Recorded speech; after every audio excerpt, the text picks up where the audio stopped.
We fast forward. There's now 8 days left in the trip. He's taking her out to a nice restaurant. He's decided he's going to propose tonight. He's bought a ring. He's ready.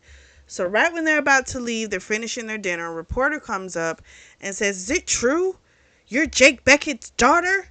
She looks mortified. She says, "I don't know what you're talking about." Jack Henry is like telling them to get away. The guy gets a few more snaps. She calls her mom. They go over to her mom's, and Jake's there. And we find out Jake's filed for divorce from the mom. So now they're officially together, but it also means now they're really going to start digging to find stuff. I don't think that's what happened. I think that fucking mammy did it. Because she seems too happy that it's out. Because she kept saying stuff like, this will only help your career and all this type of stuff. So I feel it's very calculated, like a force in her hand. I don't know. I don't like it. But again, the mama ain't shit, so this is what I expect of her. She kept saying to her mom, "I didn't want people to know he was my sperm donor, basically. I wanted to make it on my own. That was so important to me." And now that's out the door. So it's like the mom's like, "Well, you might as well just embrace it at this point." Jack Henry notices that she seems a little too happy about this shit. The dad is like, "Well, maybe we just need to do an interview, get it all out, get ahead of it." She's like, "Fine, just tell me when and where, I'll be there." The next few days are crazy. Paparazzi are at her door nonstop.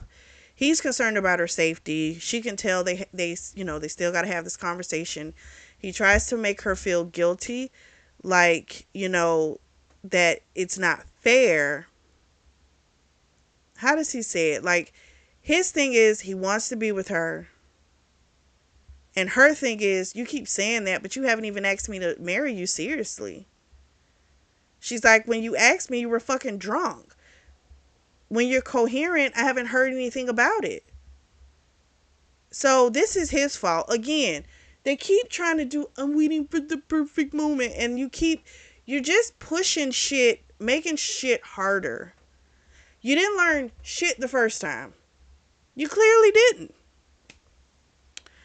So her thing is, and I get it, I'm not going to make a decision to be with you, and you're not making me feel secure about what the situation, right? But the thing is, he can tell you you're going to get married and lie, and it still not be what you think it's going to be, you know? I just think she's willing to try long distance. Um, he feels like it's going to fuck things up. But I'm like, you all are at a standstill. This is what it's going to be right now. Next couple of days, they just fuck whole marathon. They're at the airport now. He's about to cry. I don't know if he's ever cried before, but the tears are welling up. She's a blubbering mess. She hates this. He chooses this time, when he's about to leave, to pull out the ring and put it on her finger. And he tells her that he wants to marry her, and he'll basically wait for her as long as she needs to live her life. Like, as long as she needs to fulfill this dream of hers, he'll wait for her until she's ready. And I'm just kind of like, bitch, that should have been your stance the whole fucking time. You know? It's not like, you know, when she left you, this career hadn't taken off. But when she came back, it did. And so she shouldn't give it up, just like you shouldn't give up your fucking family's vineyard. Neither one of you should. But she needs to experience this, so let her do it. If y'all gonna be together, you're gonna be together. I mean, it is what it is. So he leaves, and he calls her when he gets to LAX, and she tells him she's pissed because she says, "Well, technically, you still haven't asked me. You just said you wanted to marry me. You didn't ask me to marry you." He said it over the phone, but she said, "That's okay. Phone proposals, drunk proposals, they don't count. So if you want a real answer from me, you're going to have to do it in front of me on bended knee." But he told her, I've waited 30 years for you. I'll just keep waiting. Laura Lynn calls Addison for some advice. Addison gives her straight up, do you love the man? The man hired a private investigator. I don't think he's just saying this about kids and marriage because you want it. You know he wants to be with you, you know? And she tells her, I would love to have you back in Australia. I miss you. That's my selfish reason, but I would love to have you here. So then she goes to her parents. Her mom sees the ring. They're having dinner. She says, what's that? And Laura Lynn says, it's a ring. She says, what kind of ring? She says, an engagement. She's like, you can't marry him. You'll throw away your whole career. She's telling her, you'll find someone else. You'll find someone new to love. But you cannot give up your career for anybody. All this type of shit, right? So she just kind of looked at her mom and was like, I'll find someone else like you did. Like how you stayed stuck on my dad and didn't love anyone else and didn't move on. But you're gonna tell me that I can do it? So the dad's kind of trying to play referee. And Laura Lynn says, I don't need you to help. I know how to deal with her. You know? She better be glad Laura Lynn don't spill all the fucking tea. Because if Laura Lynn would have been like, you're going to tell me to move on when you got hooked on drugs because you can have this man and barely took care of me because you can have that man, you're going to tell me I'll get over something? Are you serious? That's what she should have said. She leaves from her mom's and she's driving around and she winds up going to Charlie's place to let him know she's going to be leaving the band. Charlie asked her just stay through the end of the tour, just give them time to find somebody else before they go back in the studio and record a new album. And she decides, okay, I'll do that. So it's probably like another 3 months or so. So she's not going to tell Jack Henry just yet because she knows the minute she tells him, he's going to want her to come right then. So she's going to make him wait a little, give him a little angst, since that's what he did to her by doing that proposal shit at the airport. And I'm just like, please don't let this shit backfire. So Jack Henry is back in Sydney. Actually, he's in Avalon. So he's in Wagga Wagga. And that makes him feel closer to Laura Lynn. So his mom comes wanting to know what happened. Let me know.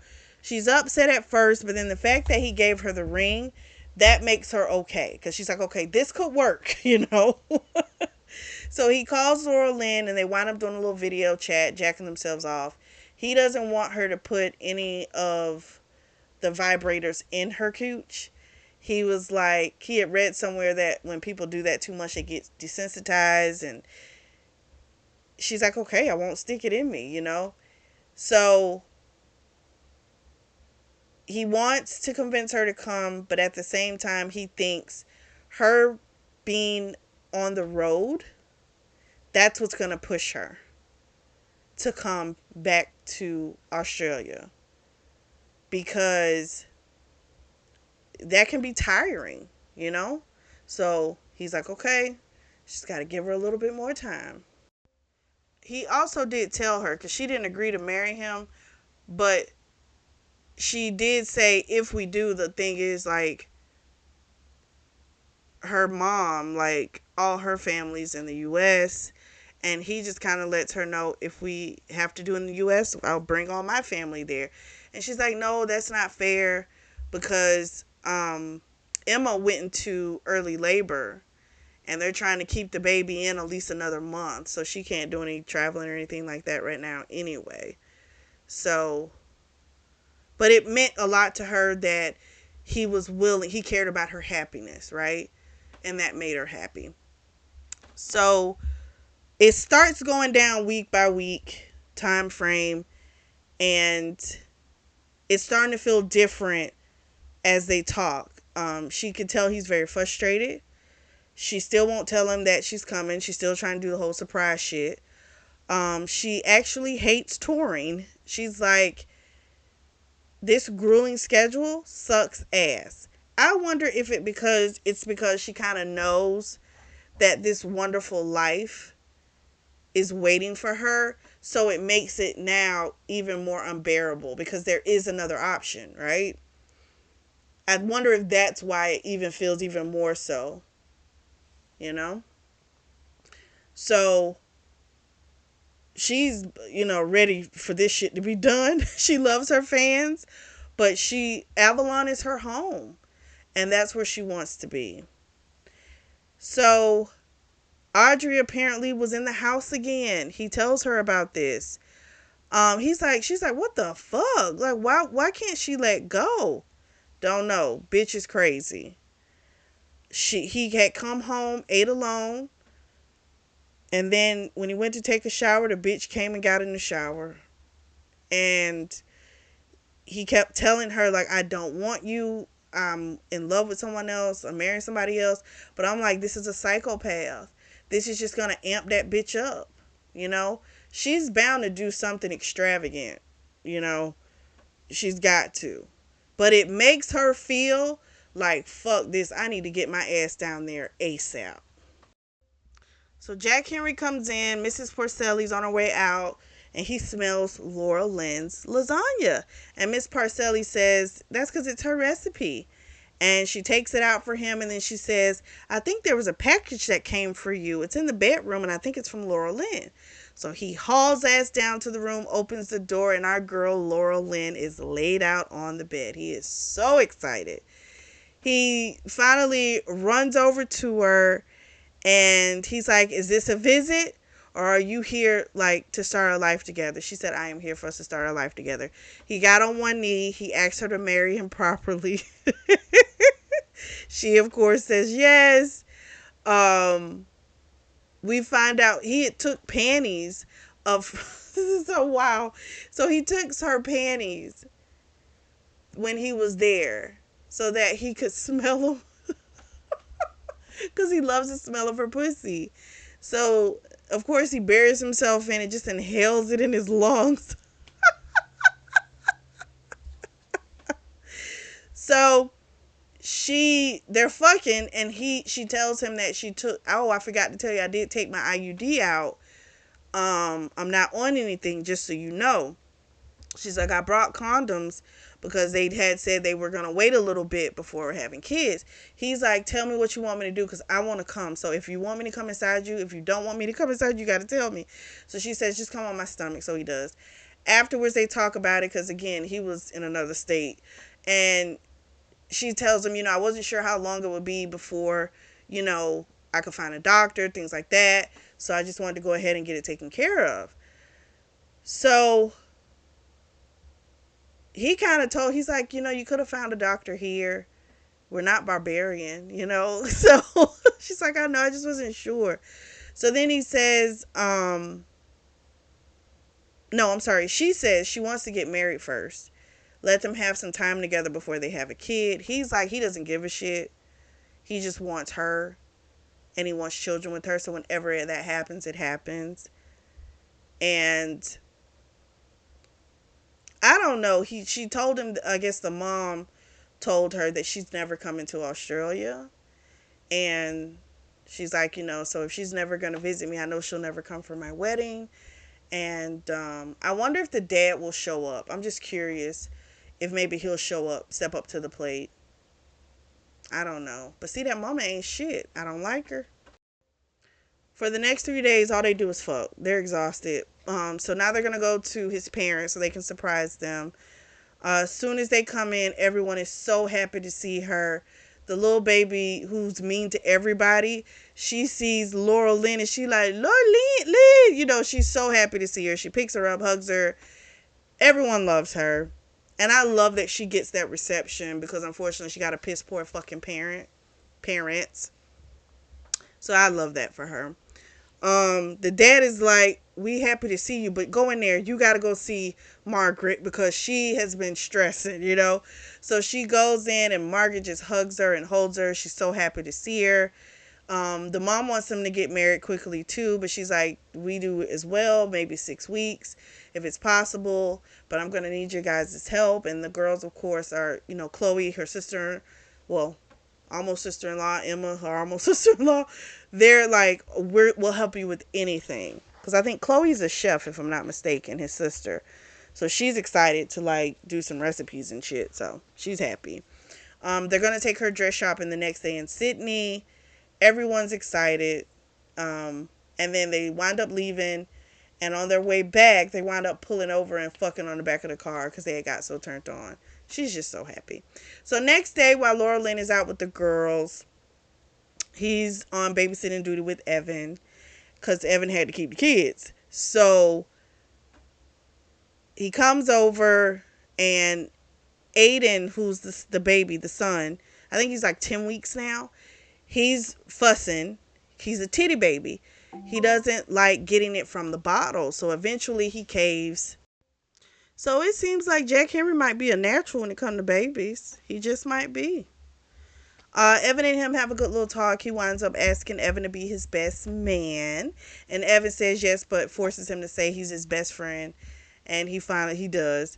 Laura Lynn comes back with Emma, and the baby was good. But when the baby saw his mama, wanted the titty. So then Jack Henry is like, he is a real titty baby. And Emma was just like, yeah, he's a real McLaughlin. So then Laura Lynn was like, I'm beat. So they were like, they are some sharpened people. I couldn't keep up. He's like, yeah, that's their thing. You'll learn, as you spend more time with him. So he says, I'll take you home and run a bath for you and massage your feet. And Emma was like, you need to be taking lessons from your brother. And Evan goes, when I don't have to take care of these kids, then you can have a massage. Then I can massage your feet. So they go back and forth. So eventually they go ahead and leave out. They're having their engagement party. It's like 30-something people there outside of the immediate family. She goes into the restroom just kind of to freshen up, get herself together, because it's a lot of people she's meeting. And then a blonde hair, blue-eyed woman comes up, and she's kind of looking at the woman, and the woman's like staring at her, and the woman tells her, I feel it's my duty to let you know the type of man that you're engaged to. So she tells her back in March, she even gave the date because it was her birthday. She said he propositioned me to come to his room. Now, I'm kind of like, he didn't fuck you. He said, I can't do this, and he stopped. Which means he did not want to cheat. Which he wasn't cheating because they were not together. Right? But you didn't tell him that he left and told you to keep the room. You told a portion of the story. He propositioned me. So you're trying to insinuate that you all fucked and you didn't. And that's what's shitty. So,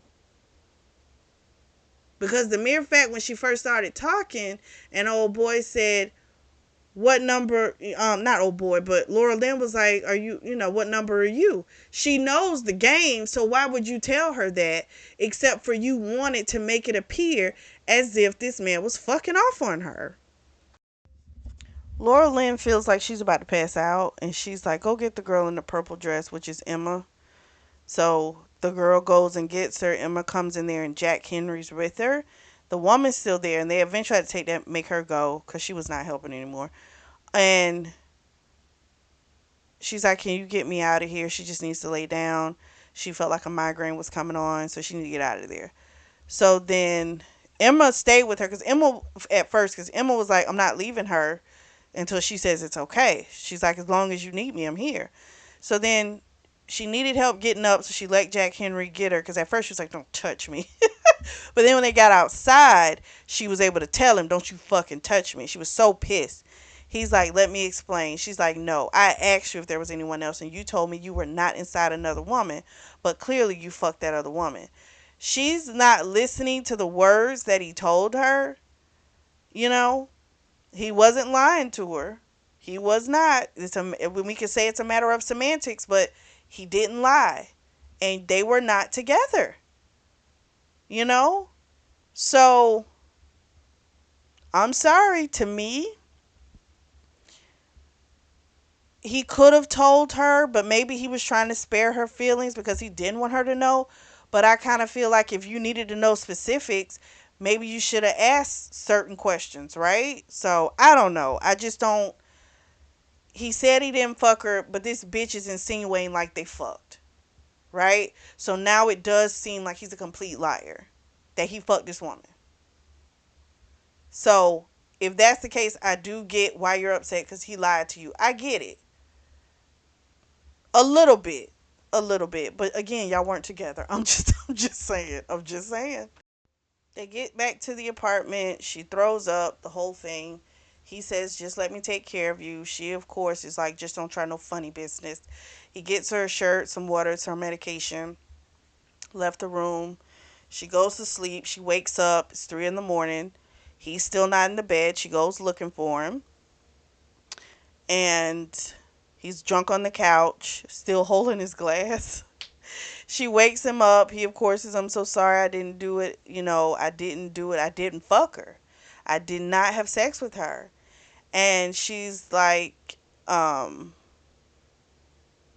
she doesn't want to talk about it right now. He had to beg her to let him get in the bed because she was like, I don't want you in the bed. And he was like, please, please, I just want to be in the bed with you. I won't try anything. Just don't leave me. I'll die if you leave me. Which that's scary. I don't like when people say stuff like that. It's too, that's you too codependent. Nuh-uh. She eventually lets him get in the bed and he passes out immediately. Wakes up the next morning and he tells her, if you want to know everything, I will tell you everything. And he tells her again he didn't fuck her, but she wants all the details. She's like, but you still brought her up to a room. And this is where people irk me sometimes because they'll say they want to know the truth, but then the truth is you really don't. He tells her, like, I was miserable. I felt like if I got somebody else, I could basically fuck you out of my brain. You know? That's what I thought. And he tried to compare, he's like, look at you and Charlie. Like, you needed someone. But again, it was months down the road. She's looking at the fact that it was a week later, right? But again, you were not together.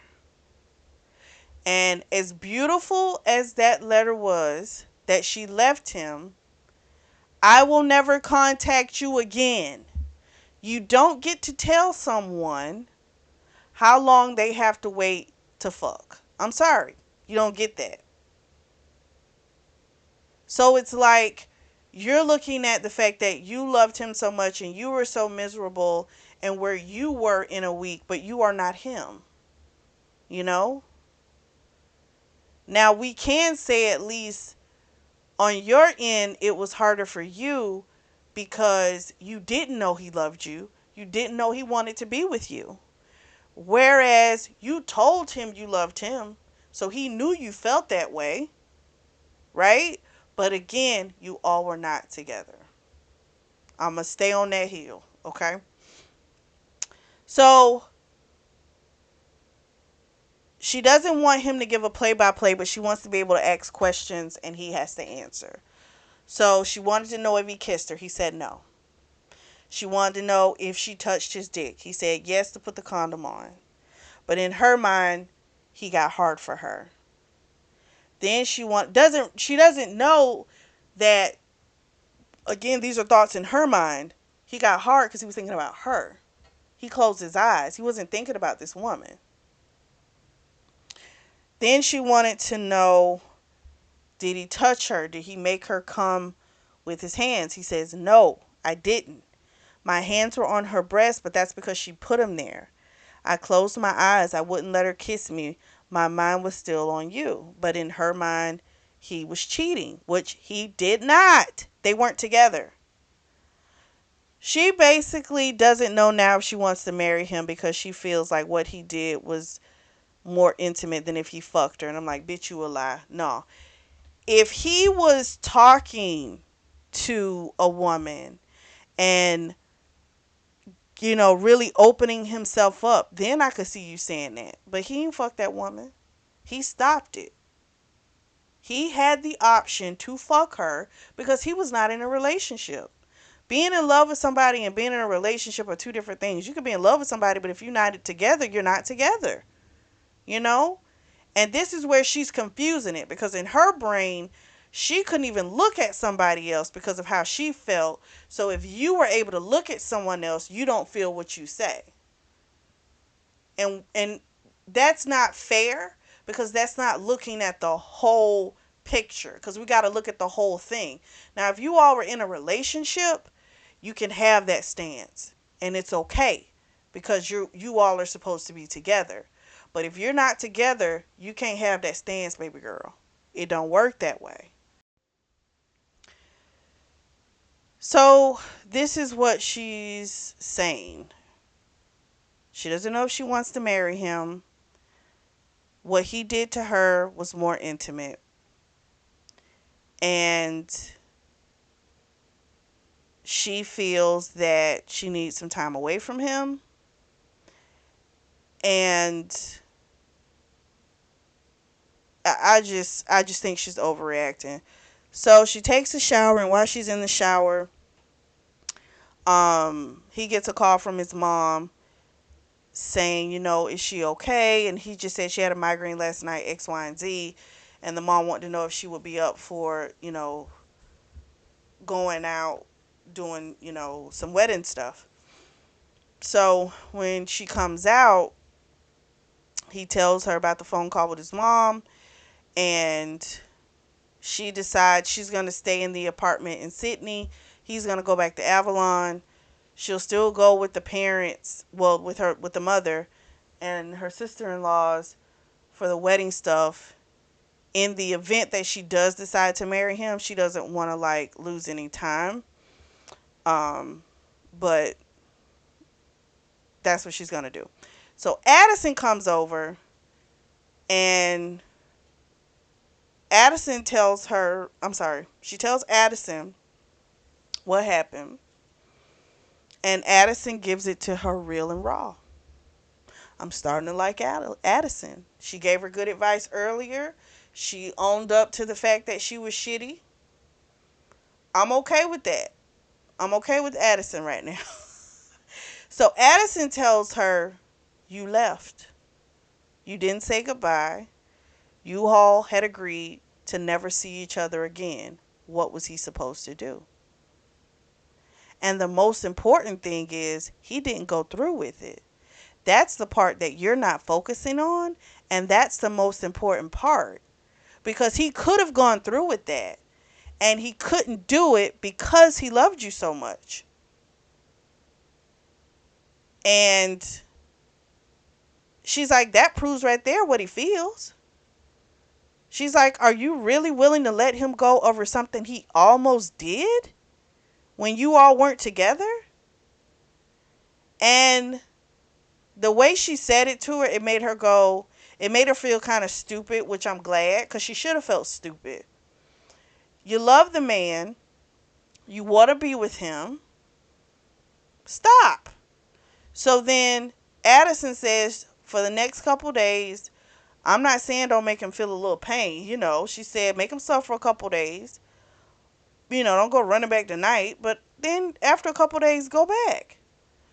So that's what she does. After a couple days, she calls him to have Daniel do this when she could have just called fucking Daniel herself. But anyway, she calls him to tell Daniel to pick up Addison that following day, and she'll be back eventually, right? So she's still not telling him whether she's going to marry him or not. So that evening, the next day, that evening, she comes to the house. He's already drunk. And when she came in, when she was looking for him, she started wondering, I wonder if he's trying to be with another woman. And I'm like, stop it. Y'all are still technically together. That man has not given you any reason to believe he'll do that while you're together. Stop. It's like, you are so consumed with things that you've seen in the past. Look at what your dad did with your mom, right? He was married, and yet he got your mom pregnant. You know what I'm saying? I get where the issues come from, but you have to be present in what you're dealing with. This is my other complaint. His past involves him being with a lot of women. You already knew that.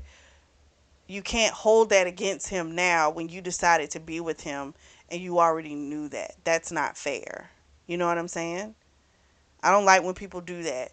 You know about their past, and yet now you're going to hold it against them when you chose to stay your funky behind there and be with them. Because now you want to use it as ammunition. So I'm just like, ugh, she annoyed me. She really did. So what she tells him is it's over, and he's like, what? And she says, I'm done with this situation. You didn't go through with it. You didn't fuck her. We weren't together. I'm done with it. We don't have to talk about it ever again. I cannot hold that against you. I love you way too much. We get up to the night before the wedding. They're having it at Avalon. The main house is guarded by the women. They are not letting Jack Henry in. He's staying in the guest house, and it's been a few days. They haven't been able to get busy because of all the wedding stuff. So he winds up knocking on her window, and he's like, I have until midnight to do something with you. I just can't be with you the day of. I'm like, I can't with this guy. So she lets him in. He winds up eating her pussy. She comes too hard and yells. Margaret comes knocking on the door asking if she's okay. He rushes in the bathroom. She tells Margaret she stumped her toe. Then he said, we gotta hurry up because Margaret's gonna go check and see if I'm in the guest house. So they have this nice, hot, quick fuck where they're looking at each other. This is like, when he hits it from the back, he can't see her face. But now in the mirror, he can see it. So it's a super hot um, for him as well as her. So then, boom, boom, boom, boom, boom. They know they're caught. They're like, shit, we're busted. And Margaret says, get your behind back to the guest house. It's her wedding day. And Margaret comes in, tells her, because she can see she's a little sad, and she says, the fact that her mom's not going to be there, even though she hasn't been the best mom, she's still my mom, and it kind of sucks that she wouldn't want to be here for me. So her mom says, she understands X, Y, and Z, but tells her how much they love her and how they love having her be a part of their family. So Addison does her makeup. Addison could have been a makeup artist. She's that good. And so while she's getting it done, Margaret comes in and says, I have a surprise for you. Behind her is her mom, her dad, and her grandparents. She hugged them. She was really happy. Her mom, Jolie, ugh, that bitch. She said, I wouldn't have been able to forgive myself if I missed this day for you. I'm sorry. And I don't know. I still don't like the bitch. This does not soothe anything for me. I don't like her. I just don't. She shows them the dress, and they were like, "Oh my gosh, it's so it's stunning." And I wonder if the dad's gonna walk her down the aisle. And the dad does. He does walk her down the aisle. Our boy Jack Henry, super nervous. His brother has to tell him not to lock his knees because if he does, he's gonna pass out. So then she comes down. She's stunning. They say their vows, which they wrote. And he even had the band come and play at the reception with her former band because he wanted her to have some type of family because he didn't know that the mom was doing the whole thing with the mom and stuff. So she was really happy about that. They're going to go to Maui. He just acquired a new place there, and it's got a recording studio in it that he's going to surprise her with. And he wants her to know she doesn't have to give up music because they're together. Then she puts on a little sexy thing for him while he waits. They're on a private jet, by the way. And they have it all to themselves. There's even like a bed in the back. The flight attendants, they tell, don't worry about us. If we need you, we'll call you. And they go back there and they play. He's happy to start his new life. Now, normally I would say this is, the book ends, which it does, and, you know, we're probably going to start something else. But there's one more book left in the series. So, I guess we got to see what's going to happen. The last book in the series is called Beauty from Love, and we're going to dive into that one next week. What did you guys think? Let me know. I just got really pissed at him with the proposal, him with not being able to say, when you're ready to come, you can, instead of it constantly being this argument of, are you going to come? Are you not? You know what I mean? He really ticked me off with that. That piss poor proposal, trying to find the perfect time and you still did it shitty. That irked me. Um, and then she pissed me off trying to call off the wedding about some shit that popped off when she wasn't even with him. And he didn't even fuck the lady. Just saying. So she pissed me off a little bit more in this one. She didn't get on my nerves as much in the first one. I still don't trust the mother. Um, Addison is okay with me. I think I might like Addison now. She seems okay. I feel like she kind of redeemed herself. So she's okay for now. Okay, that can always change in the last book. So let me know what you guys think. Drop down in the comment section and let me know. If you are in the market for a beautiful notebook or journal, I do have those available, and the links are going to be available down below in the description section. Make sure you like and subscribe and share. And as always, I truly do thank you all for your support, and thank you for tuning in to the Always Reading Book Club.